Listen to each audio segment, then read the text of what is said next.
네, 여러분 안녕하십니까. 4.15 부정선거에 대한 재판이 오늘 4월 15일 오늘 있었는데요. 그 선고 재판은 아니고요. 자세한 내용 여기 당사자인 민경욱 대표 연결해 봅니다. 민 대표님 안녕하세요. 네, 안녕하세요 대표님. 민경욱입니다. 네, 국민투쟁본부 상임 대표님이신데, 자, 오늘 중요한 재판이죠. 끝났나요? 네, 끝났습니다. 오늘 11시에 시작돼서 1시간 남짓 진행됐습니다. 네. 김상환 대법관을 비롯한 세 분의 대법관이 모두 참석을 하셨고요. 네. 그다음에 우리 측에서는 저와 우리 변호인단 9명 중에 김모든 변호사를 제외한 8명의 변호사가 모두 참석한 가운데 열렸습니다. 네. 오늘 관심을 끌고 다음에 저희들이 꼭 이루고자 했던 것이 다음번에 그 재검표 일정을 잡는 일이었는데요. 예. 재검표 일정을 오늘 잡지는 못했습니다. 하지만 성과를 따지자면은 재검표를 하기로 결정을 한 것 여기 하나 있고, 재검표를 그냥 수개표 방식으로 하지 않고 이미지 파일을 개조하는, 그러니까 사상 최초로 그냥 숫자만 세는 것이 아니고 이미지 파일을 4월 15일 날, 지난해 4월 15일 날 찍은 것들이 있습니다. 그것을 제출을 하고 다음에 이번에 이제 재검표를 하게 되면은 다시 한번 전자개표기로 표를 세게 되니까 그때 나오는 이미지 파일과 대조하는 작업을 이제 하기로 한 것, 이게 큰 성과라고 할 수 있고요. 큰 성과네요. 그 처음이잖아요. 지금까지 이런 적이 없었죠. 지금까지는 그냥 그 숫자만 써 있었죠. 그런데 이제 우리들의 주장이 그렇게 이제 관철이 됐고요. 그러니까 선관위에서 그런 방식에 대해서 반대하지 않는다, 그런 방식에 대해서 원칙적으로 찬성한다, 이런 이야기를 끌어낸 게 큰 우리가 이제 성과라고 생각을 하고, 다음에 한 달 안에 다시 한번 기일을 잡아서 그 전에 변호인, 그러니까 피고 측과 우리 원고 측이 이 검증 방식에 대해서, 그러니까 어떻게 두 파일을 비교할 것인지에 대해서 의견을 나누어서 결정을 하라, 이런 결정을 끌어내는데 큰 의미가 있다고 보겠습니다. 그 서버하고 그 전자개표기에 대한 거 검증하기로는 합의를 봤나요? 서버는 이번에 이제 논의되지 않았고요. 지금 이제 QR 코드와 우리가 이제 계속 주장한 QR 코드와 우리가 계속 주장했던 선거인 명부. 선거인 명부. 선거인 명부에 대해서, 선거인 명부가 지금 중앙선관위에서 재판부로 가 있거든요. 가 있는 것을 우리가 못 보게 한다는 것은 말이 안 되지 않는다. 이거 안 되죠. 이런 주장을 우리가 이제 했습니다. 거기에 대한 이제 확답은 없었습니다만은 이 투표지를 찍은 디지털 투표 이미지, 디지털 이미지를 우리가 대조하기로 했다. 대조해서 그게 실물인가를 이제 알아보기로 했다. 그런 합의를 이룬 것이 가장 큰 성과라고 하겠습니다. 그러면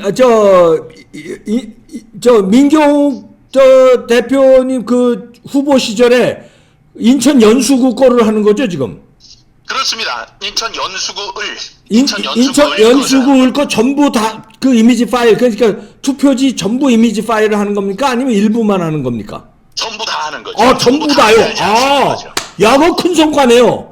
맞습니다. 그러니까 지금까지 할까 말까 그랬고, 우리는 그걸 사전에 해달라고 이제 얘기를 했는데, 사전에 하는 것은 오늘 그러니까 그 투표 용지가 디지털 이미지라고 하지만 이미지도 투표 용지와 같은 건데, 그것을 그냥 원고의 손에 넘겨줄 수 없다. 아마 이런 넘겨주는데 결정을 하는 데는 그런 약간의 재판부로서는 곤혹스러움이 있었던 것 같습니다. 하지만 개표를 재검표를 하게 되면 재검표 하는 날에는 그 작업을 가능하게 하겠다라는 확답을 얻었습니다. 이미지 파일은 지금 1년 끌었는데 이미지 파일로 손대고 그럴 수는 없는 거죠, 그거는. 이미지를 딱 찍힌 거니까.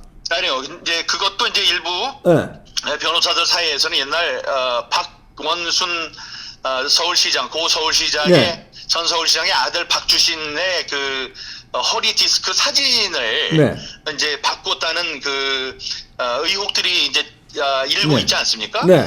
그때 가능했던 것처럼 이번에도 가능할 수 있다. 뭐 이런 주장을 내놓고 있기 때문에 우리는 그런 가능성을 상정하고 그럼에도 불구하고 우리가 진실을 담보할 수 있는 그러한 방법을 찾으려고 합니다. 이미지를 또 조작할 수 있는 방법에 대한 또 대비책까지 해야 되겠죠. 그걸 연구하고 계시는. 근데 한두 장이 아니기 때문에 그 전체 이미지를 손대기는 좀 또 이게 그렇죠. 쉬워 보이지는 않습니다. 그다음에 이제 투표용지에는 QR 코드가 있기 때문에 우리가 필요한 거는 그 QR 코드입니다. QR 코드를 디지털 그 이미지에 붙어 있기 때문에 그거를 분석을 하면 같은 중복되는 게 있는지 아니면 일련 번호가 다닥다닥 붙어 있는 게 있는지. 그렇지. 또 이제 수검표를 할 때는 우리가 어떤 요청을 했냐면 접힌 자국이 없고 여백이 다르고 뭐 이런 것들은 다음에 봉인지가 다 뜯어져 있고 이런 것은 우리가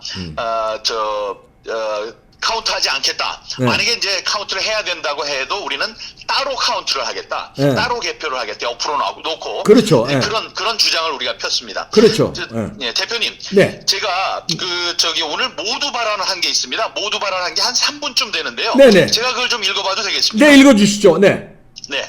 제가 오늘 1시간 있는 게 어떻게 진행이 됐냐면 저 원고의 모두 발언과 원고 측 변호사의 20분 동안에 한 10여 분 동안에 이번 선거 무효 소송을 제기하게 된 배경에 대한 설명, 거기에 대한 피고의 반박, 다음에 구체적으로 어떻게 실증을 해야 될, 검증을 해야 될 것인지, 검증의 방법에 대한 우리의 프레젠테이션과 저쪽의 반박, 이런 식으로 진행이 됐습니다. 저는 한 3분여 정도 되는 모두 발언을 했습니다. 그 내용은 다음과 같습니다. 존경하는 재판장님, 21대 총선 인천 연수구 을구의 선거 무효 소송과 당선 무효 소송을 제기한 원고 민경욱입니다. 저는 먼저 이번 재판이 관련법에 따라 6개월 이내에 모두 완결됐어야 함에도 불구하고 1년 만에 첫 재판이 열리게 된 사실에 깊은 유감을 표하며 원고로서의 입장을 다음과 같이 밝히겠습니다. 제 지역구인 인천 연수구 을구는 인천에서 무려 24년 동안 우파 국회의원만 당선됐던 우파의 철옹성입니다. 이 지역에서 황우여 전 교육부총리가 내리 5선을 했고 지난 20대 총선에서는 제가 당선됐습니다. 저는 지난해 총선 기간에 제 지역에서 실시됐던 10번의 여론조사에서 단 한 번도 1등을 빼앗긴 적이 없는 유력한 선두주자였습니다. 저는 좌파 후보 2명이 단일화 없이 출마한 지역의 유일한 우파 후보로서 구도상으로도 당선이 유력했었습니다. 그리고 선거 당일 투표가 종료된 직후 발표된 출구조사에서도 당선자로 예측돼 가족들과 함께 당선의 감격을 맛보았습니다. 당일 투표분의 개표가 먼저 시작된 상황에서 저는 TV 중계로도 초반 선두를 달려 재선의 기쁨을 누리는가 싶었습니다. 그러나 새벽녘에 실시된 사전투표 개표에서 뒤집어져 낙선했습니다. 선거의 당락은 정치를 하는 사람으로서는 병가지 상사입니다. 그러나 선거 다음날 아침 제 지역구에 출마했던 후보의 사전 관내 투표와 사전 관외 투표의 득표율이 0.39로 세 사람 모두 똑같다는 사실을 알게 되고는 이번 선거 결과에 문제가 있다는 의혹을 갖게 됐습니다. 저는 통계학자들이 이 결과를 두고 하나님이 손대지 않으셨다면 분명한 조작이다 라고 한 말을 믿습니다. 또 1000개의 동전을 공중에 던졌을 때 1000개 모두 같은 면이 나올 만큼의 희박한 확률이라는 말도 믿게 됐습니다. 저는 이런 참으로 희한한 상황이 수식으로만 존재가 가능할 뿐 현실 세계에서 일어날 수 없다는 말을 듣고 이 말이 사실일 경우 불순한 세력들에 의해 우리가 신봉하는 민주주의의 원리가 무너진다는 생각에 이르게 됐습니다. 그 급박한 위험성을 알리고자 했으나 정부도 검찰도 언론도 또 이 대법원 법정도 제 목소리에 귀를 기울이지 않았습니다. 저는 자유세계에 이 위기를 알려야 한다고 생각하고 그동안 미국에도 2차례나 다녀왔습니다마는 미국도 우리와 똑같은 문제를 겪고 있었습니다. 재판장님, 미국에서는 최고의 존경을 받아 마땅한 대법관을 단지 정의를 뜻하는 저스티스라고 부르고 있습니다. 저는 그것이 최고의 찬사라고 생각합니다. 정의가 무엇인지 판단이 필요할 때 우리는 법관들을 찾습니다. 여러분은 우리 사회의 가장 근본적인 바탕을 굳건하게 지켜주는 최후의 파수꾼입니다. 오직 양심과 법률에 따라서 앞으로 역사적으로 오래 기억될 이번 재판을 공정하고 엄중하게 진행해 주실 것을 요청합니다. 피고인 선관위에도 요청합니다. 비록 피고석에 앉게 됐지만 선관위는 자신들이 선거 결과를 조작하는 범죄를 저지르지 않았다고 확신하고 있으리라고 저는 생각합니다. 그렇다면 선거 제도를 수호하는 입장에서라도 모든 증거를 명명백백하게 국민 앞에 선제적으로 제시함으로써 민주주의를 떠받치는 선거 제도에는 아무런 문제가 없다는 사실을 증명해야 합니다. 그것이 지난 1960년 3.15 부정선거 이후 60년 만에 찾아온 민주주의의 중대한 위기 앞에서 선관위가 응당해야 할 일입니다. 역사의 법정에서 뭔가를 숨기려는 자가 범인일 뿐입니다. 감사합니다. 이런 모두 발언을 했습니다. 아니 명문인데요? 아유 감사합니다. 야 이거 역사에 남을 명문 같습니다. 아유.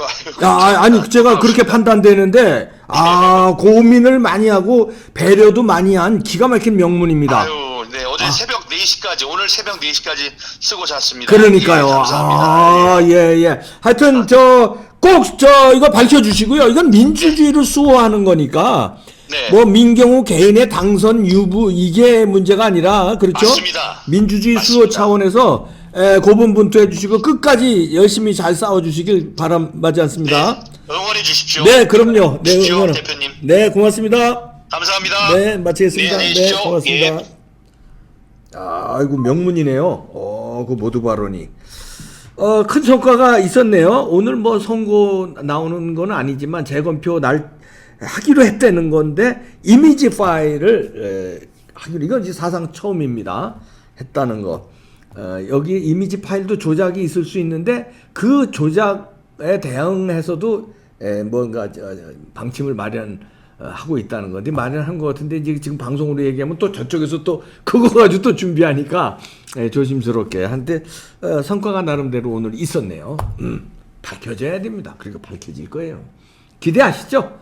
구독과 좋아요도 꾹꾹 눌러주십시오. 큰 힘이 됩니다. 뭉쳐서 부정선거 밝히는데 여러분들 길을 모아주시기 바랍니다. 민경욱 대표 잘 싸우고 있네요. 네, 마치겠습니다.